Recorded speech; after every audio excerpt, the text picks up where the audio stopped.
Leçon du jour, le fleuret. C'est l'arme avec laquelle j'ai été 3 fois champion du monde. C'est l'arme d'initiation en escrime. C'est aussi l'arme de Christian Doriola, double champion olympique dans les années 50. Notre dernier champion olympique, Brice Guyard en 2004. Le fleuret, un vrai jeu d'enfant. Ils font comme moi, du fleuret. C'est une arme assez flexible, légère, environ 500 grammes, et c'est par là que tous les escrimeurs commencent. Au fleuret, il faut toucher son adversaire avec la pointe de la lame, et uniquement grâce à elle. Et pour marquer le point, on ne doit viser que le plastron, c'est-à-dire le ventre et le dos. Il faut donc être très précis, il faut avoir le sens aussi des priorités, car ici, le premier qui démarre a toujours raison.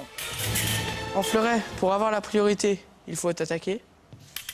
Pour la récupérer, il faut écarter la lame, ce qu'on appelle parer, pour pouvoir réattaquer. La preuve avec notre dernier champion olympique, Brice Guyard à droite, il écarte le fer, puis il attaque. C'est la fameuse parade riposte. Et si les deux touchent en même temps, c'est le premier qui attaque, encore le français, qui marque le point. Voilà, vous savez tout. En fleuret, il ne faut pas oublier les priorités et surtout, il faut bien viser. C'est pas compliqué, non? Alors, à tout de suite sur les pistes. Et malheureusement, Erwan Le Péchou a